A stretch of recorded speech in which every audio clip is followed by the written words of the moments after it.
This is QTV News coming to you live from our studios on Kairaba Avenue, and I am Ibrahim Abalde. Thanks for joining us. Here are the main news headlines. President Adama Barrow returned from Tunisia on Monday, where he joined other heads of state and dignitaries at the Tokyo International Conference on African Development TICAD 8. In observance of the International Day of the Victims of Enforced Disappearance today, we remember some victims of enforced disappearance in the Gambia. The mayor of Kanifing Municipality on Tuesday handed over 90 footballs to all Nawetan zones within the municipality and also took delivery of donated medical items for the Serekunda General Hospital. Following their inaugural session on Monday, the National Youth Parliament on Tuesday began sitting at the National Assembly in Banjul. In international news, an enrollment program has begun launch in Nigeria for children displaced by the Boko Haram insurgency. Those were the main headlines, and now the news in detail.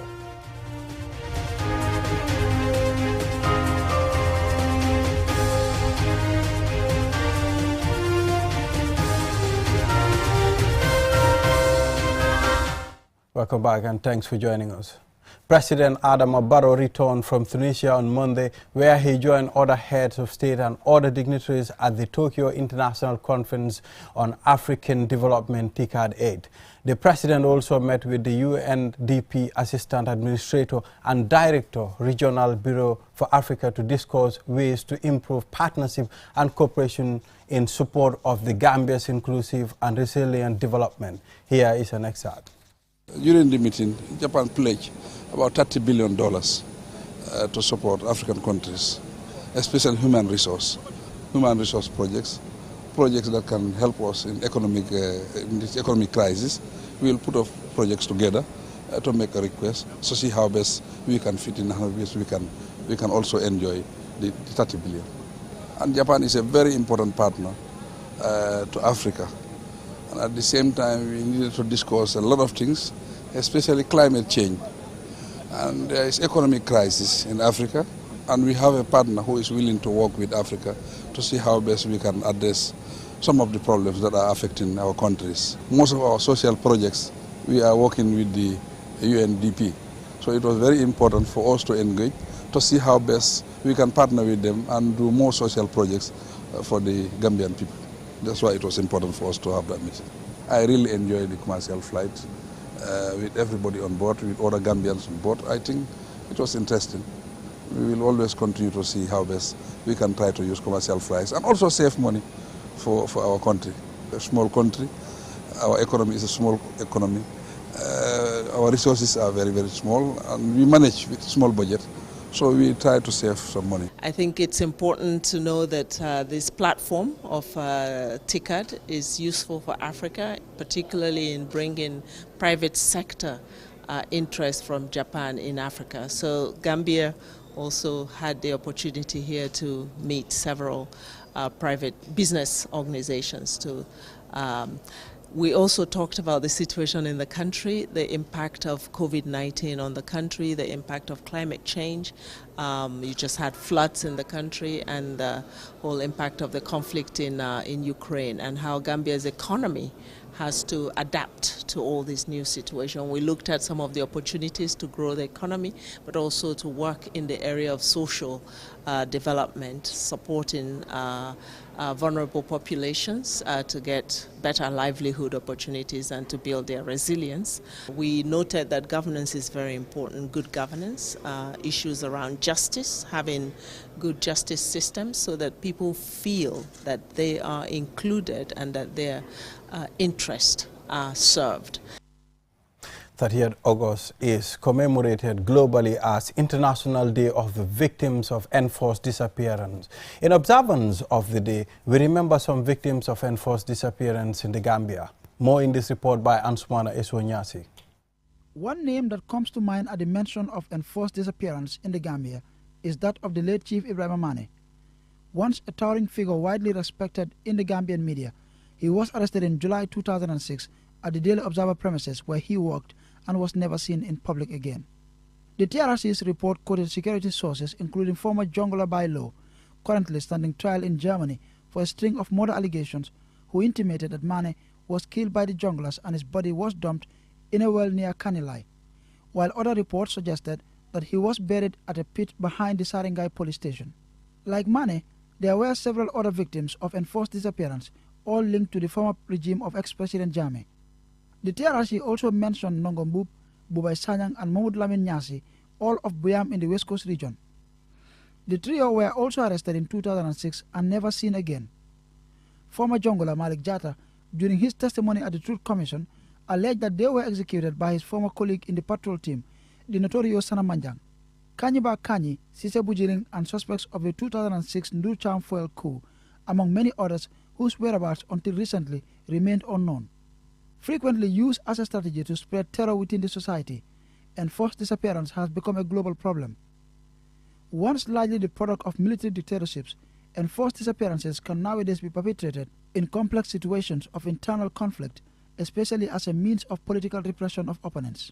The feeling of insecurity generated by this practice is not limited to close relatives of the disappeared, but also affects their communities and all of society.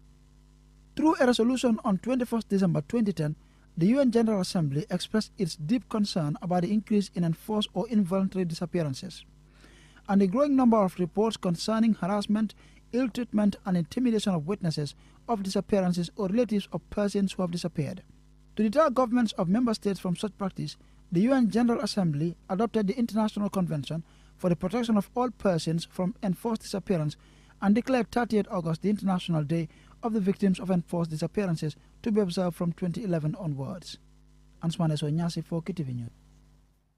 The mayor of Kanifing Municipality handed over 90 footballs on Tuesday to all Nawetan zones within the municipality in preparation for the 2022 Nawetan season. As we hear in this extended report by Aliou Cisse, the council is in a separate activity to delivery of donated medical items to the Serekunda General Hospital in Kanifing. Each of the 5 recognized Nawetan zones within the Kanifing municipality, Bakau, Serekunda East, Serekunda West, Manjai and Serekunda Central, received 15 footballs. It is part of the council's support to the Nawetan zones towards their preparations for the popular and eagerly awaited rainy season football fiesta, locally known as Nawetan, the must-watch community football competitions in the Gambia. Babukar Mansali, councillor of Talending North Ward, who doubles as chairperson of the council's standing committee on youth and sports, is hopeful that donated balls will result in a successful Nawetan season. He advocates peaceful conduct before, during and after matches. We are here for you people. We are here to serve you, and we will make sure we do our utmost best to support the youth.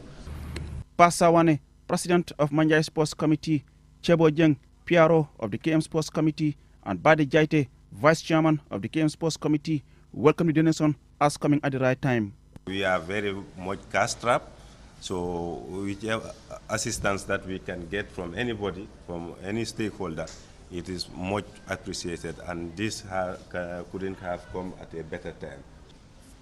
My time in sports is more than a decade, but this is the first of its kind that we are receiving such a gesture from the municipality. This is a wonderful gesture, and we say thank you. We will use this to the best of our ability, because we want, come next year, we want to see as many professional footballers from our zones KM Sports. Talib Ahmed Bensouda, the mayor of KM, acknowledged the importance of promoting grassroots sports as he renewed his office's plans to partner with corporate bodies such as QCell to create more sports parks and facilities within the municipality. This year, KMC will begin the construction of 7 parks. Each park will have a football pitch, which is going to be a 6-a-side football. It will also have outdoor gym, children's playground, and it will also have basketball courts. We will start the construction next month. The first will be in the buffer zone, the second will be in Bakau, but the 5 will be also equally spread around the municipality. In a different development, the council received medical items from Ibu Malas Children Charitable Foundation and National Police Aid Charity for the KMC ward at the Serekunda General Hospital in Kanifing. The items include chairs, drawers, hospital beds, and surgical items. Karamo Sise, Councillor of Talenting Southward, who helped facilitate the donation, stressed the need for concerted efforts to help improve the state of the country's health facilities. Sankung Keti Jaite, Human Resource Manager, Serekunda General Hospital, said the donation will be useful to the hospital and promise their proper care. We all know that hospitals is not only one man business. It's for everybody. Today we don't know who is going to be there. It could be me. It could be any person from this hall. So with that, we definitely thank the Lord Mayor for donating these valuable items to Kanifing General Hospital. Sambaba, representing the donors, said they are committed to future collaboration with the council for the benefits of the people. KMC has been a very long-standing partners with the EMCCF. They supported a lot of our interventions. So as we all are aware, currently a lot of the residents of KMC are affected with floods, and even beyond the KMC.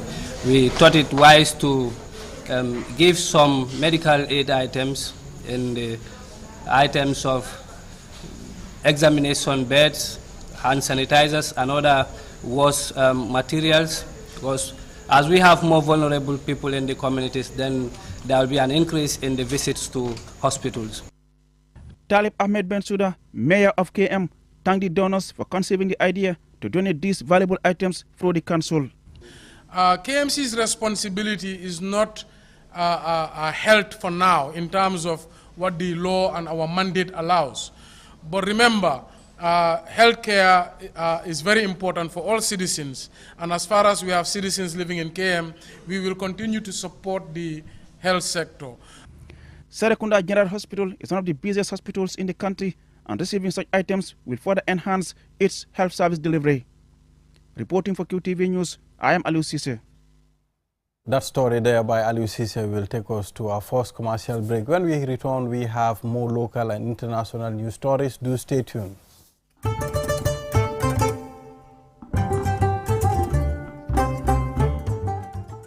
The Ministry of Health, in collaboration with partners, will be embarking on an other countrywide COVID-19 vaccination campaign from 11 to 28 August 2022. Vaccination teams will be deployed to public places such as community bantabas, health facilities, schools, markets, crossing points, and other strategic locations. All eligible people aged 12 and above are encouraged to come out and be vaccinated. Vaccination teams will be administering 3 types of vaccines, namely Johnson & Johnson, Pfizer, and Sinopharm, all of which are safe and effective in preventing severe COVID-19 infection, hospitalization, and death. For more information, call the ministry's toll-free number 1025. What is the state of waste management? Heavy metals like cadmium, like lead and mercury. When it gets into the fish, it goes into the fish flesh. And these things also accumulate in the human being. We have an idea. No, you do not have an idea because you have not done anything in line. Of course, we done something. What have you done? Technical things we are using, you need to listen that how we come about around it. You know, a blind leading a blind in this project. Wells around it are not even fit for washing. Almost half of the population of that village died. Yes. This is about, at a national level, the Minister of Environment needs to do something, the NEA needs to do something. In a normal setting, that's what I'm telling you. That is not normal. So if you are generating this amount of organic waste and you are dumping it, you have failed as a country. No, you have failed. What you are bringing there is not organic waste. State of Affairs, airing tonight at 9 p.m. on QTV.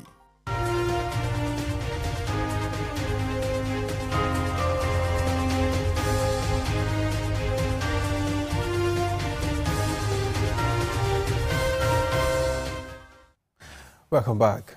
Following their inaugural session on Monday, the National Youth Parliament on Tuesday began sitting, and the first motion tabled before members for debate was on national education policies and curriculum rather. Loli M. Karo was at the Assembly and files in this report.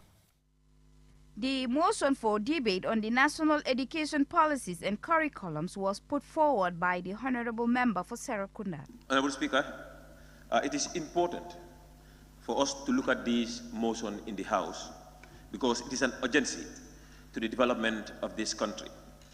When we looked at our educational system over the years, you would understand that still now we have not reached to the quality and standard education that we anticipate as a nation.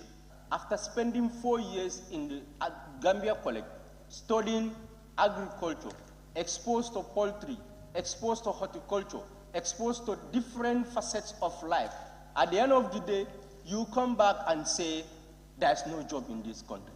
Honorable members, is that fair? My first submission is going to be on the mass promotion of students that do not acquire or maybe do not have what it takes to be promoted to another grade.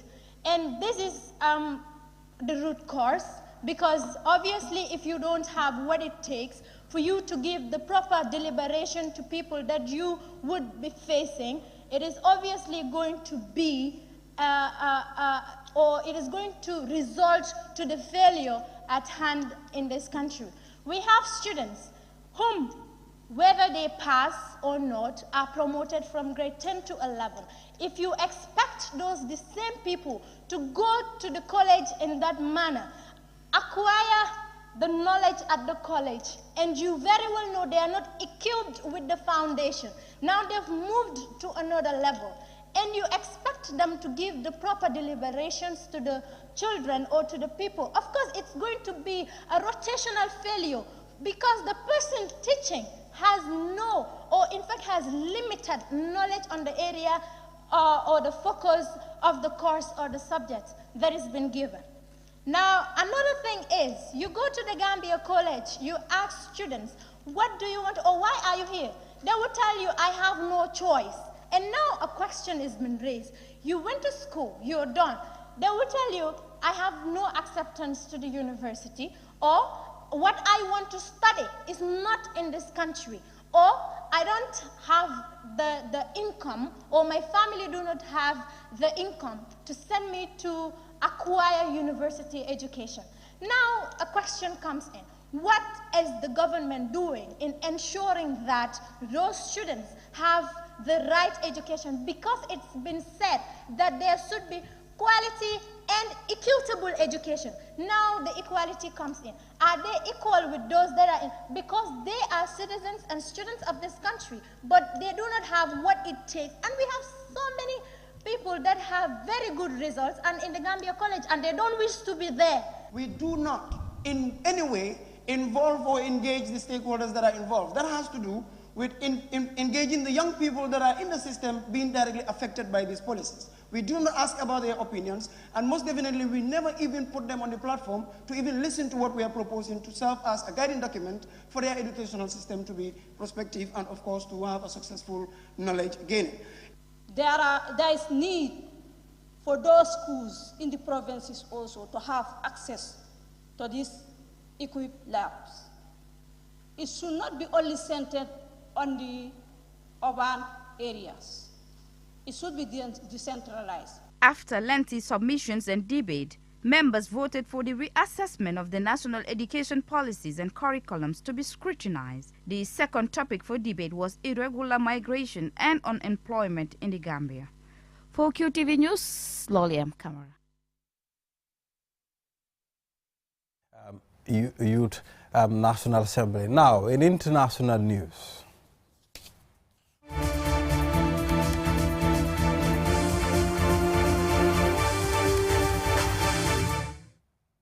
An enrollment program has been launched in Nigeria for children displaced by the Boko Haram insurgency. Jaina Basonko has more. The Boko Haram insurgency started in 2009 in the northeastern Nigeria and forced many children to abandon their schools, and others could not be enrolled at all as many learning institutions were destroyed. UNICEF says more than 2,000 schools have been closed. In 2015, the effort to ensure the victims go back to school started through a mobile container school program. A 50-foot container was used as a mobile classroom, which accommodated 35 students with basic educational materials. Now, Nigeria's northeastern Borno state government has launched an ambitious school enrollment program for thousands of children displaced by the Boko Haram insurgency. They say the project is targeting more than 20,000 children across the state. Launched by the state governor, Baba Gana Zulum, some 7,000 children have been registered to primary and junior secondary schools.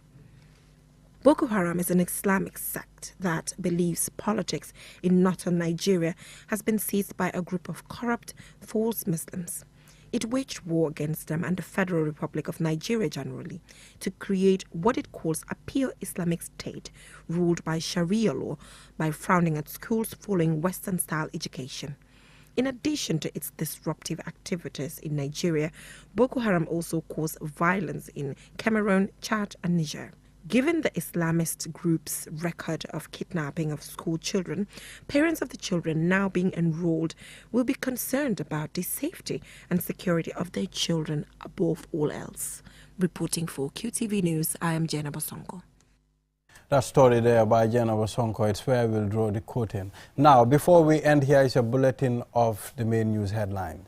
President Adama Barrow returned from Tunisia on Monday, where he joined other heads of state and dignitaries at the Tokyo International Conference on African Development, TICAD 8. In observance of the International Day of Victims of Enforced Disappearance today, we remember some victims of enforced disappearance in the Gambia. The mayor of Kanifing municipality on Tuesday handed over 90 footballs to all Nawetan zones within the municipality and also took delivery of donated medical items for the Serekunda General Hospital. Following the inaugural session on Monday, the National Youth Parliament on Tuesday began sitting at the National Assembly in Banjul. In international news, an enrollment program has been launched in Nigeria for children displaced by the Boko Haram insurgency. That's all we have for you in this bulletin. Join us at 10 o'clock. Bye.